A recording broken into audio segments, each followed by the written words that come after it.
are going to clean up all aspects of our life today in today's Clean Declutter, just generally get it all done video with a side of unlicensed therapy. Because why not? As we clean up our homes, also clean up our lives and minds a little bit. I asked y'all to submit some questions and conundrums on my Instagram stories, and y'all did not disappoint.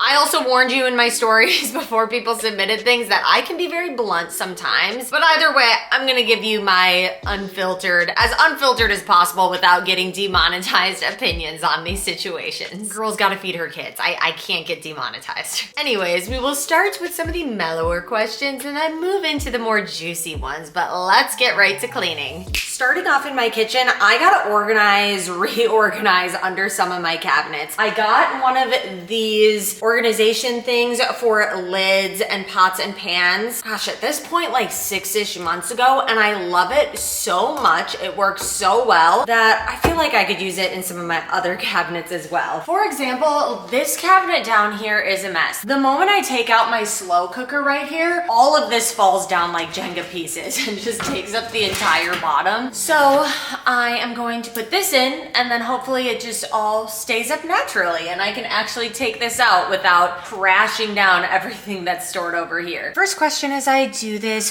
when do the kids get less exhausting? I really feel like once my youngest was 5. At that age, they can do things generally on their own. They can go grab their own snacks, their own drinks. They can help with basic cleanup, clearing dishes they can do. Kids are so incredibly needy before the age of 5, and you really do have to be there all the time because something bad could happen otherwise. And I'm not saying I'm ever like not there or not home when I have my kids. I'm obviously always present, but when they're really little, like you have to be there with your eyes on them at all time. And now after school, they always invite their friends over. Sometime my boyfriend and his kids are over. We could have 9 kids running around upstairs, all of them over the age of 5, and all of the parents can just hang out and we're not worried that anyone's gonna get seriously hurt. But you could never have 9, under 2-year-olds are running around upstairs unmonitored. So just the fact that you don't have to be on high alert 24/7, you're just not as tired. All right, I don't have another one of those organizers, but I have more to organize. So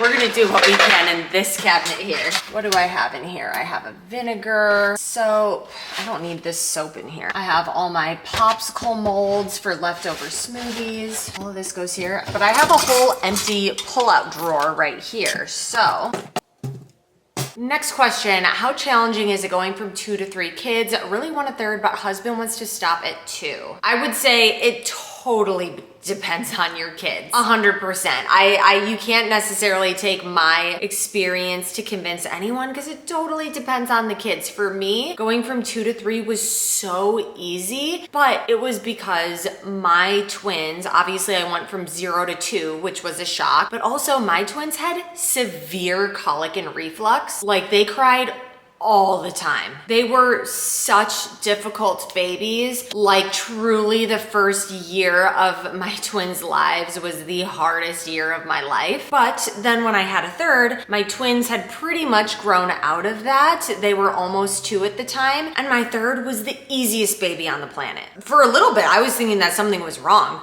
Like I was so used to a baby crying all the time that I took it as like, does this baby not know what he needs? But like he was just a, I guess, normal, healthy baby. And he was just fed and happy. And so he just never cried, never spit up, never had an upset belly. So it totally depends on the baby, You could have the easiest baby in the world and it could just be like nothing, or you could have a colicky baby and you just never know. So you just have to be prepared for whatever. Twin mom here, do you have any tricks that help to get your boys to be more respectful? I'm still struggling with that. I mean, the basics, the pleases and thank yous, for whatever reason, my youngest, so good at it. He always says his pleases and thank yous. He's the most polite little boy on the planet. I only very rarely have to remind him, but usually he's got it down. My older 2, on the other hand, I mean, I'm constantly reminding him. I don't know, someday I know it's gonna click, but I'm constantly reminding them. And I have no shame in just constantly reminding them every single time they forget. And I just hope that repetition turns into someday they'll just naturally be little polite boys. Last mild parenting question is, did you separate your twins in kindergarten for school? 100% yes, I did.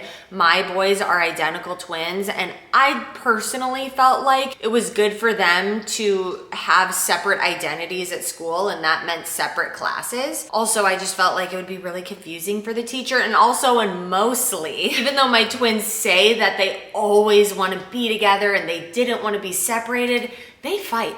They fight like an old married couple. I don't know if it's an identical twin thing. They know exactly how to get under each other's skin, but I couldn't put a poor teacher through their bickering. So like, they needed to be in separate rooms. Side note, I found this Ouch bubble gum, like Band-Aid gum. Do you recognize this from your childhood? I found it at World Market and I had to get it, but sadly, it does not taste like it did 26 years ago. Okay, sadly, after, gosh, it has to be about 7 years, my Nespresso broke. I was walking by it the other day. It was leaking on the floor, and I checked it out, and just the bottom creases are just leaking. It's been a solid 7 years. I'm not gonna like go in to get it fixed or anything like that. I'm just gonna buy a new machine. But I have seen people with those really fancy espresso machines, and I'm really tempted, even though some of them are very expensive. I know Breville has one, Ninja has one. Jura does have one that's under 1,000, but it's like pretty close to 1,000, so I'm probably not gonna do that. But if any of y'all have one of those espresso machines where you put in the full beans and it basically grinds and brews an espresso to order, please let me know in the comments which you have and if you recommend it. So for right now, I don't have any coffee. I'm surviving off Diet Coke. All right, as you saw, I hadn't fully shut down and reset my kitchen last night before bed, but here it is now. Next, we're moving into the bathroom because my counter is looking pretty cluttered, as you see here. And as I tidy this up, let's go to the next question. How would you get out of a rot to clean? What motivates you the most? A 10-minute tidy, you tell yourself you're only gonna clean for 10 minutes. That's less time than it takes to pick out a new show on Netflix. It is achievable. Just get up, set a timer, and start cleaning for 10 minutes. When that 10 minutes is up, if you are just still in such a funk that you wanna just go rot, there might be some other issues going on. Take some time, go rot, maybe call a friend. But usually for me, the hardest part for me is just getting the momentum. An object in motion tends to stay in motion, and an object at rest tends to stay at rest. So just getting the ball rolling, getting moving, it's so much easier to keep that momentum. And I feel like once I start a 10-minute tidy, when the timer goes off, I'm motivated to do another 10 minutes and another 10 minutes until all of a sudden I'm seeing results. And when I see results, that's when I get the most motivation. So yes, a 10-minute tidy. If that doesn't work, phone a friend and have them hype you up. All right, now we have some decluttering to do. Everything that was on the counter is in here. And the way I'm going to do this is I'm just going to start setting up the things that I'm going to keep, and anything that doesn't get set up here is already in the donation box ready to go. First though, I'm gonna wipe this thing down because it's looking pretty grimy, and before I put everything back on it, I want it to look nice and clean and clear again. Right, so first I'm just going to pull out the things that I am specifically keeping. I like this one so much that I already have its backup. Forever and always will keep this specific Michael CeraVe container. I just always refill this. Well, I really am keeping a lot. I like a lot of this. I guess that's why it's on my counter. These are declutter. Oof, I never loved this castor oil, and it is leaking everywhere. Those are the only declutters. I really like a lot of stuff. Could it look neater? Probably, but as we saw, it could also look a lot worse, so it's a win. I use all of these makeup things at least once a week. I really enjoy doing my makeup. There's a lot of components.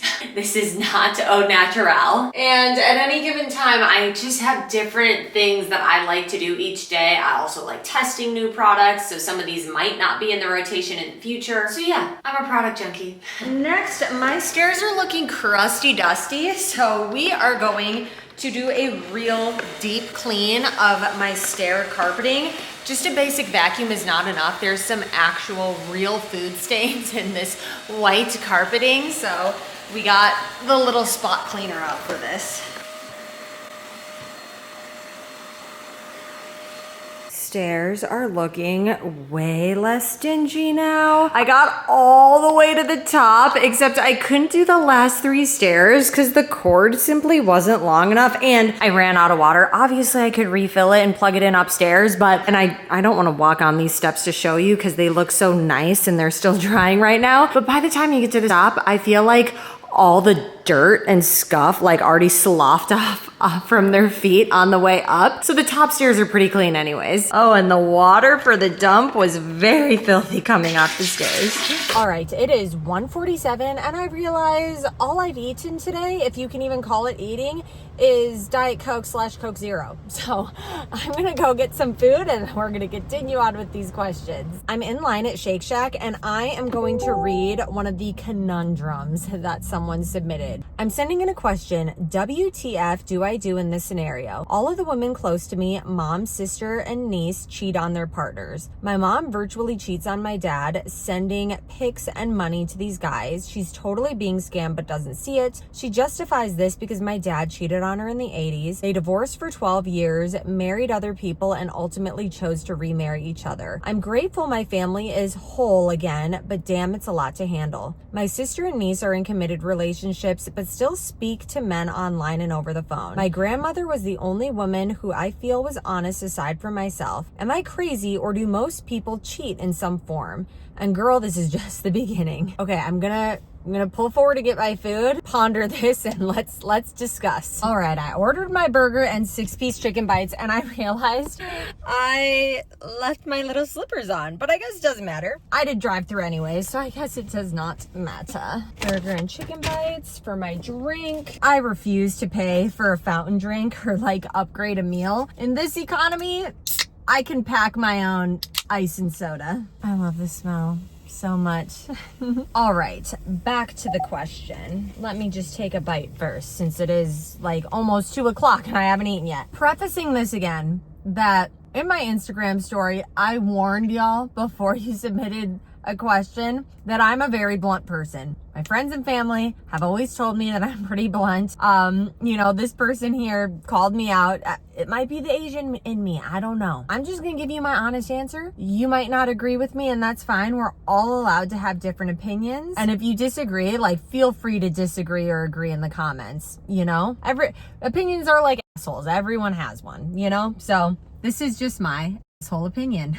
First off, I'll say I don't think that most people cheat in some form. Do a lot of people cheat in some form? Yeah.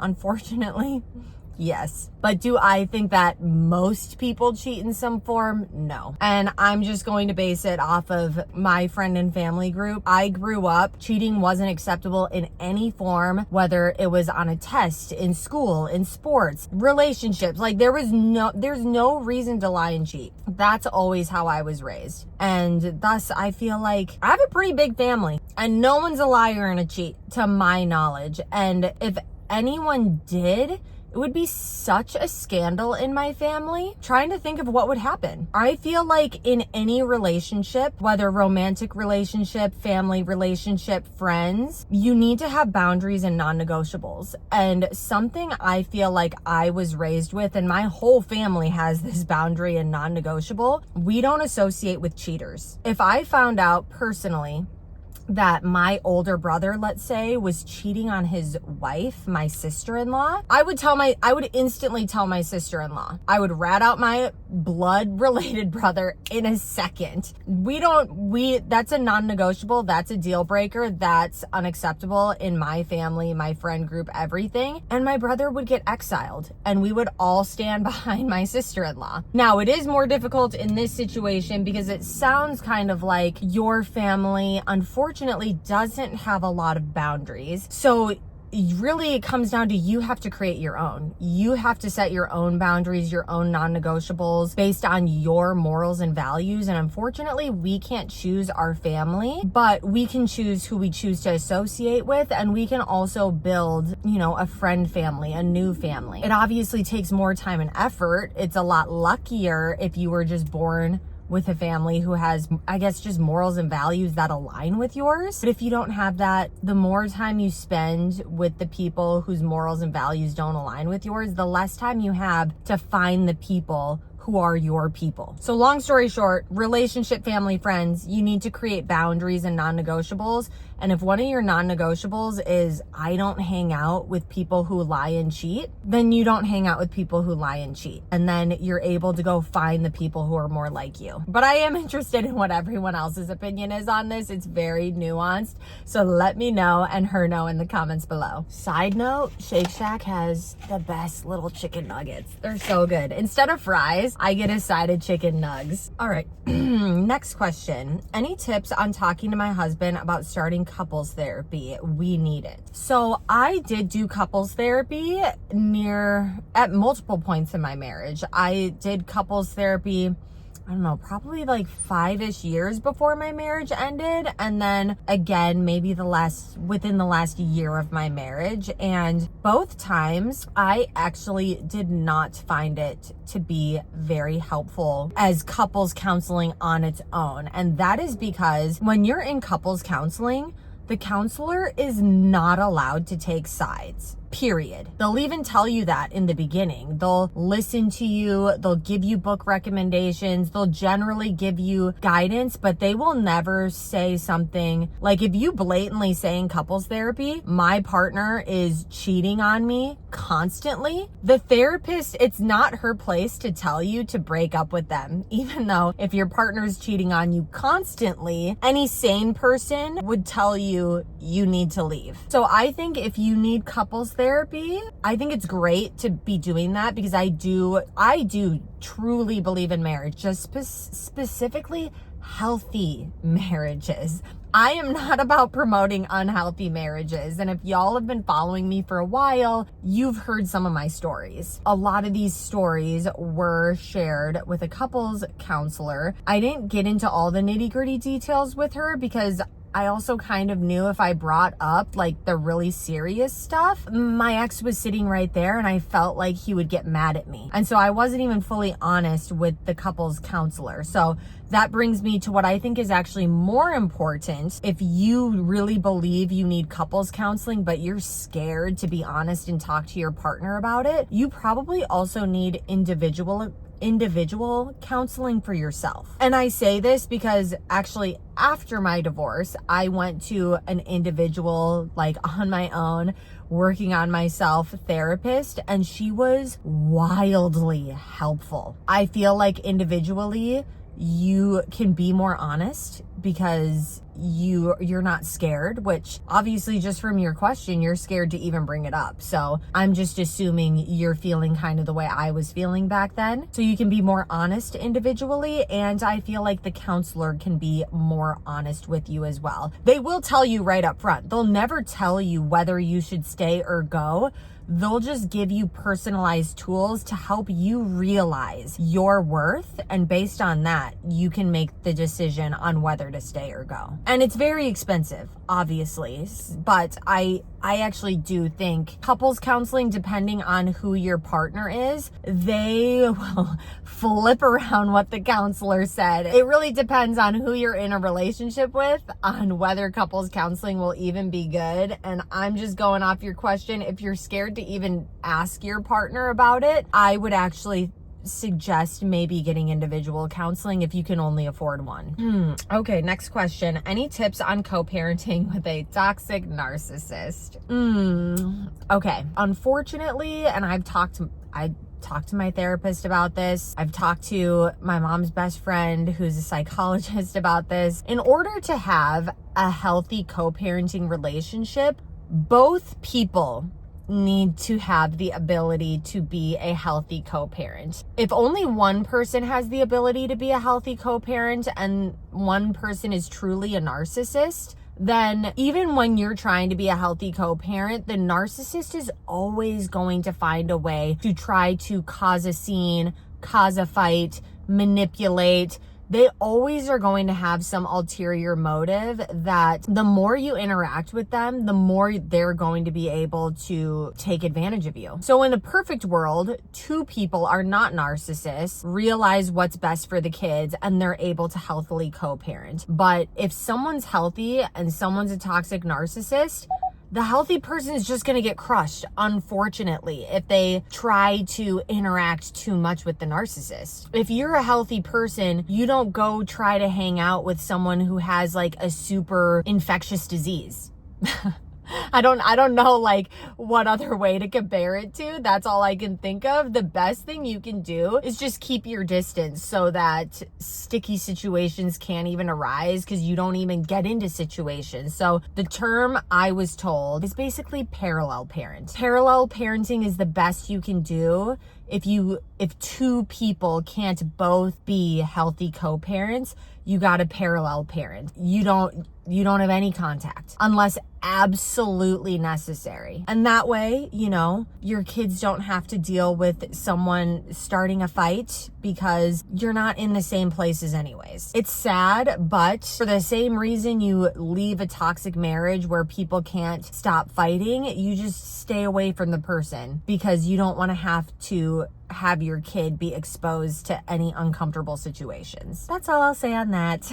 All right, some personal questions. How long did you date your man before introducing kids to each other or to other partner? So for me and Paul didn't meet my boys until we had been dating a year. I met his boys a lot sooner. Gosh, we'd maybe only been dating like 3-ish, 4-ish months. I can't remember exactly, but it was way before a year. And it just seemed like not as big of a deal, I guess, for me to meet his boys early because they had already met his ex's new boyfriend or whatever, like way earlier. Unfortunately for Paul's kids, the divorce and everything happened so fast for them. There was no like break or calmness. It was basically they split up, and before the divorce even happened, you know, obviously from the time you split to the time the divorce happens, it can take up to a year or more. And so from the time they just split, she already had the kids meeting her new boyfriend.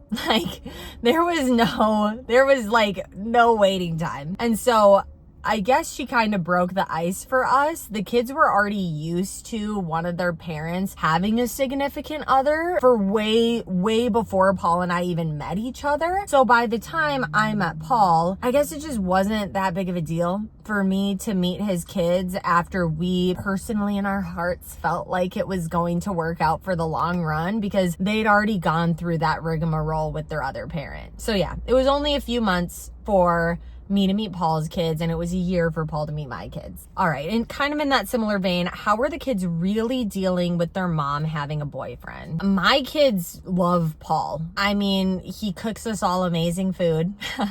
He's really nice and kind and considerate. I don't think he has the capacity to feel anger, almost. I feel he's literally the nicest person on the planet. He's so calm, even when things are so chaotic. But he's just such a nice person that, of course, my kids like him. And oh, I don't want to cry in all these videos. It was so sweet though.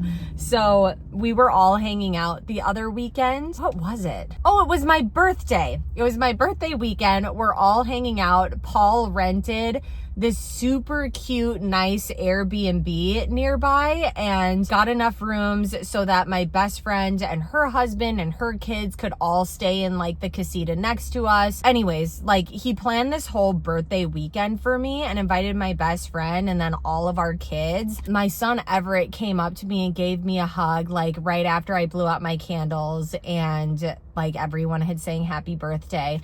And I was like, isn't this so nice of Paul to do for us? He's so nice to me. And like as Everett was hugging me, he was like, he's really nice to me too, Mom. I hate that I always cry in these videos, but like as a mom, like obviously I want someone who's nice to me.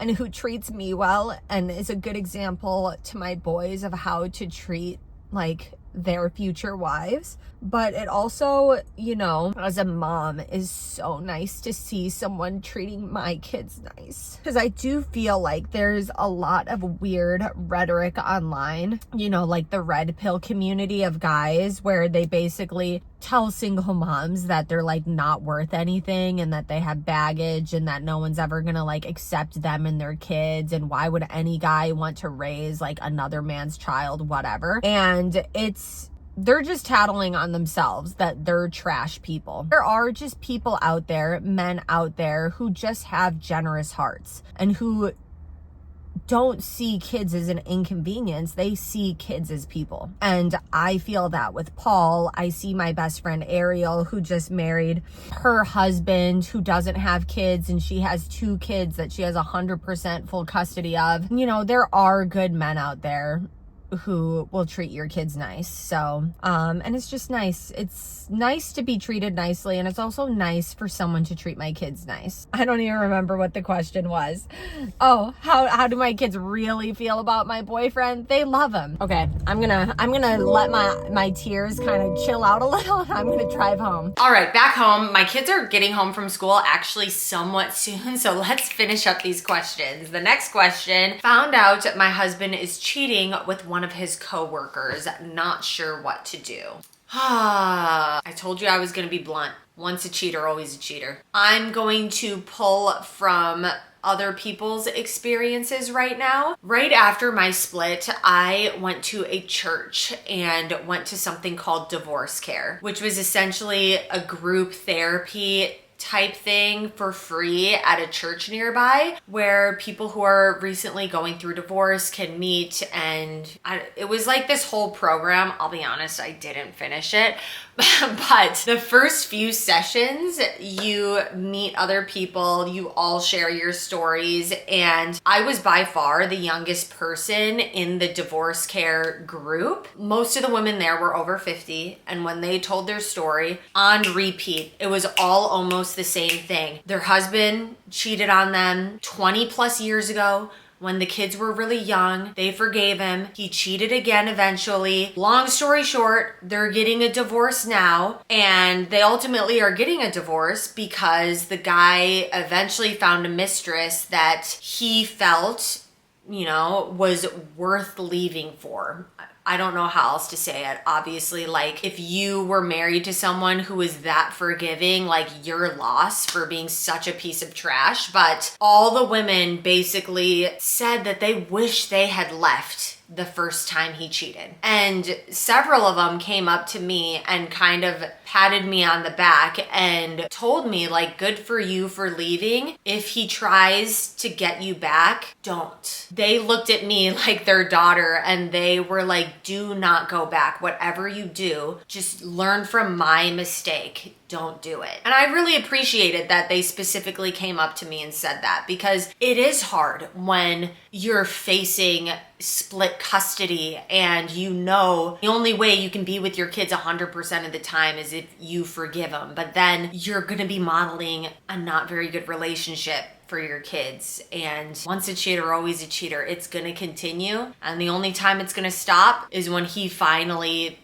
leaves with someone else. I'm sure there's always exceptions to the rule, tiny little exceptions, but don't think that you're the exception. I'm telling you right now, you're not the exception. I'm sorry. All right, moving on.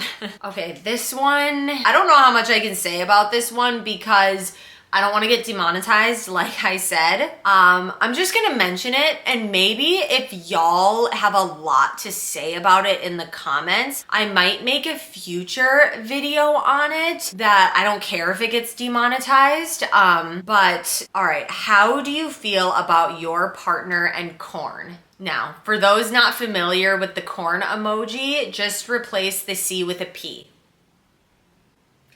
Yes. I feel like this is a very controversial one. And so I just want to reiterate, opinions are like assholes. Everyone has one. This is just my asshole opinion. Take it or leave it, you know? But for me, in my house, in my relationship, absolutely no. I feel like I really need to think about this before This one's really hard again because I'm trying to not get demonetized, but overall, I'm super against it. I think it ruins relationships, it ruins marriages. Beyond that, watching it supports really terrible things in this world. I'm sure you can just YouTube information about it right now. The amount of women who are trafficked and put into these videos online is an astronomical number. And I personally don't want me or the person I'm with to be supporting that. I feel like it also sets up really unrealistic expectations in a relationship.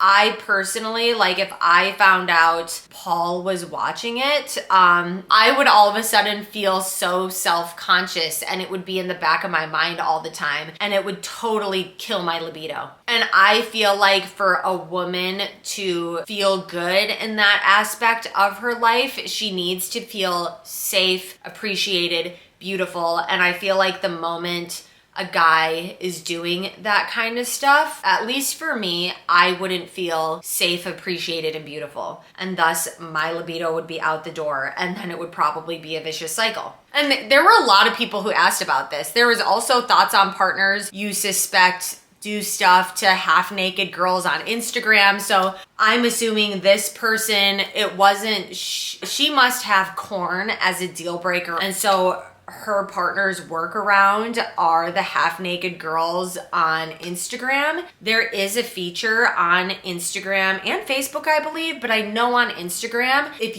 you're a guy and you're getting like half-naked girls on your Instagram, you can click the little ellipses in the top right corner and click not interested. And if you do that every time you see a half-naked girl pop up on your Instagram, eventually you will get no half-naked girls popping up on your Instagram. You know, if it's just something that's happening because that's what the algorithm is serving to him and he doesn't know about that feature, then he can just do that and then poof, it'll be gone. But if he's like seeking that out, I feel like that's a whole nother just conversation you have to have. And it's really weird because I feel like you can be married to someone and feel weird and nervous and scared to have these conversations that are honestly really freaking important. And so I guess I don't want to sound like a broken record, but it just goes back to the deal breakers, non-negotiables, boundaries. You need to decide what is a deal breaker for you, what's a non-negotiable. I totally realize that I have very strict views on this and that most people don't see corn and that kind of stuff as black and white as I do. And I do think a lot of people in my age group actually have really normalized it and it's almost like this expectation. But just because it's an expectation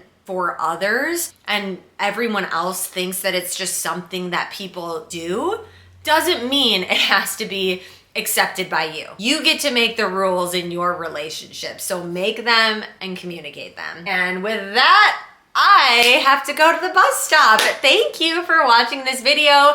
I missed a lot of questions, so I might make another one of these videos if y'all enjoy it. If anything like really struck a chord with you, let's have a conversation in the comment section below. And if you want to keep hanging out, feel free to click on one of the other videos floating over the screen, and I will see you in the next video. Bye.